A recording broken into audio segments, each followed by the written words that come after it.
반갑습니다. 19일 수요일 새벽 하나님께 올려드립니다. 함께 우리 보좌 앞에 모였네 찬양 부르십니다.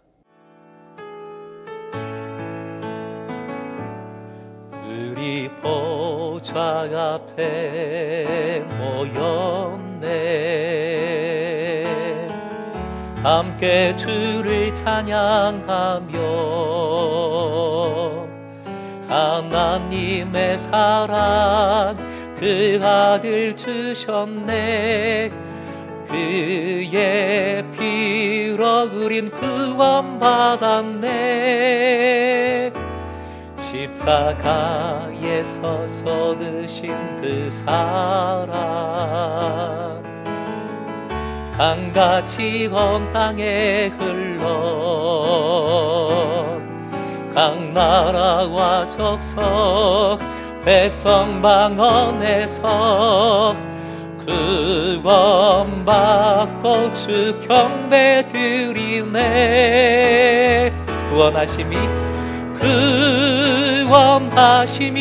보좌에 앉으신 우리 하나님과 어린 양께 있도다 구원하심이 보좌에 앉으신 우리 하나님과 어린 양께 있도다.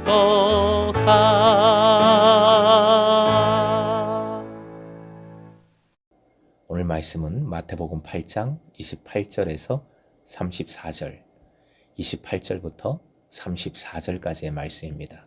함께 읽겠습니다. 또 예수께서 건너편 가다라 지방에 가심에 귀신 들린 자 둘이 무덤 사이에서 나와 예수를 만나니 그들은 몹시 사나워 아무도 그 길로 지나갈 수 없을 지경이더라.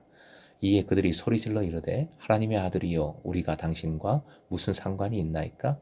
때가 이르기 전에 우리를 괴롭게 하려고 여기 오셨나이까 하더니 마침 멀리서 많은 돼지떼가 먹고 있는지라. 귀신들이 예수께 간구하여 이르되 만일 우리를 쫓아내시려면 돼지떼에 들여보내 주소서 하니 그들에게 가라 하시니 귀신들이 나와서 돼지에게로 들어가는지라. 온 떼가 비탈로 내리달아 바다에 들어가서 물에서 몰사하거늘 치던 자들이 달아나 시내에 들어가 이 모든 일과 귀신 들린 자의 일을 고하니 온 시내가 예수를 만나려고 나가서 보고 그 지방에서 떠나시기를 간구하더라. 오늘의 기도 제목, 말씀에 순종함으로 악한 영을 이기게 하소서. 말씀에 순종함으로 악한 영을 이기게 하소서. 호수 건너편 가다라 지방으로 오신 예수께서는 유난히도 비탄과 경악에 사로잡힌 귀신 들린 사람 둘을 만나게 됩니다. 여기서 사용된 귀신 들린이라는 원어를 보면 병행 구절이 있는 마가가 사용한 더러운 귀신 들린이라는 표현보다 사실 훨씬 더 강한 어조입니다. 28절은 상황이 매우 심각함을 강조하고 있습니다. 그리고 무덤 사이에서 나와 라는 문구는 그 귀신 들린 사람들이 살던 장소가 종교적으로 부정할 뿐만 아니라 그들의 귀신 들림이 죽음은 물론이려니와 악령들의 세력과도 밀착되어 있음을 암시하고 있습니다. 29절에 마태의 특징적 어구가 또 나옵니다. 카이이두, 즉 그리고 보라. 지금부터 무언가 특별한 일이 일어날 것임을 보여주고자 하는 마태의 습관적인 표현이지요. 예수께서 어떤 분이신지를 즉석에서 알아본 귀신들은 갑자기 하나님의 아들이여 라고 소리칩니다. 이 칭호가 완벽한 형태로 처음 사용된 것은 마태복음 4장 3절 6절 광야에서 예수님을 시험했던 마귀의 입을 통해서입니다. 여기서는 귀신들이 그렇게 말하고 있습니다.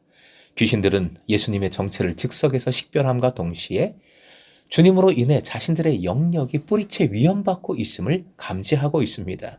이 같은 사실은 우리가 당신과 무슨 상관이 있나이까? 라는 그들의 항변에도 잘 나타납니다. 때가 이르기 전에 우리를 괴롭게 하려고 여기 오셨나이까? 라고 항의합니다. 이 질문에는 두 가지 측면이 들어 있습니다. 첫째, 귀신들은 종말의 때가 이르면 자신들이 하나님의 심판을 받아 멸망하리라는 것을 너무나도 잘 알고 있는 겁니다.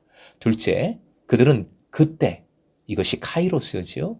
바로 주님의 때, 그때가 아직 이르지 않았다는 것도 동시에 잘 알고 있습니다.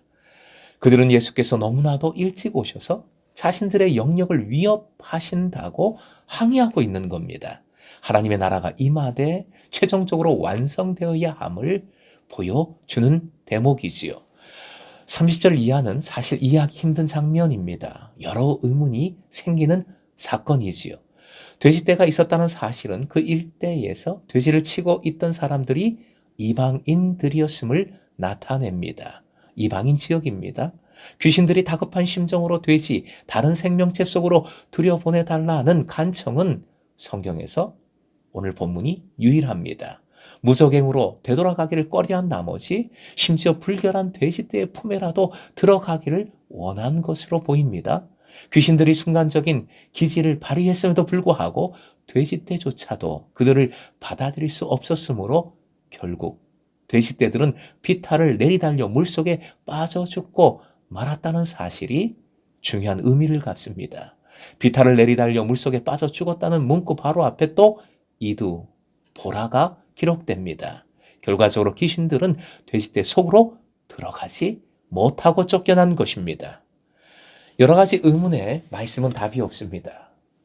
이유는 말씀의 관심이 오직 기적을 행하신 예수께 쏠려 있기 때문입니다. 34절, 마태는 이에 대한 반응을 이두를 사용하여 온 시내가 예수님을 만나려고 나가서 보았다라고 기록을 하고 있습니다. 하지만 그들의 반응은 적대적이었습니다. 예수님을 자신들의 거주 지역에 위협이 될지도 모르는 기이하고도 위험한 마술사 정도로 생각했을 것입니다. 따라서 그들은 예수께 자신들의 고장을 떠나달라고 간구했습니다. 이 사건으로 귀신 들림과 신비하면서도 잔혹한 악의 실제에 대한 우리의 시야를 넓힐 수 있습니다. 여기에 등장하는 귀신들과 그들이 섬기는 자들은 예수님과 예수님이 섬기시는 분과 극단적인 대조를 이룹니다. 귀신들은 하나님의 아들이라고 외쳤습니다. 가라 명하신 예수님의 권위 있는 말씀으로 그 귀신들은 돼지떼 속으로 들여 보내졌다는 사실이 이를 증명합니다. 이 사건을 통해 말씀이 보여주고자 하는 것은 예수님의 권능입니다. 메시아적 권능입니다. 전능하심입니다. 그로 인한 기적적인 치유이지요. 결코 돼지떼에 대한 악령들의 영향도, 돼지떼의 몰살과 거기에 포함된 어떤 교훈도 예수께 그 고장을 떠나달라고 간청했던 약간 이상한 그 간청도 초점이 아닙니다. 이 세상에 귀신이 어디 있냐고, 그리고 어떻게 사람이 귀신이 들릴 수 있냐고 주장하는 사람은 지나친 자만심에 사로잡혀 있는 것임을 본문은 보여줍니다. 과학 문명이 지배하는 오늘날 귀신 또는 마귀가 있다고 믿는 사람은 점점 적어집니다. 하지만 그렇다고 해서 악령들이 자취를 감춘 것은 결코 아닙니다. 즉 오늘날 우리가 옛날에는 귀신의 탓으로 돌렸던 일들을 좀 더 합리적으로 설명하고 해명할 수 있다고 해서 귀신 들림이라는 현상이 사라져버린 것은 결코 아니라는 것입니다. 악의 세력은 여전히 조직적으로 우리를 얽어매고자 합니다. 사랑하는 금성의 제자 여러분, 마귀에게 집중하지 말고, 하지만 마귀에게 집중하지 말고 권능의 주님께 집중하십시오. 요한일서 3장 8절 그 이유를 잘 말해줍니다. 화면 보시고 함께 읽습니다.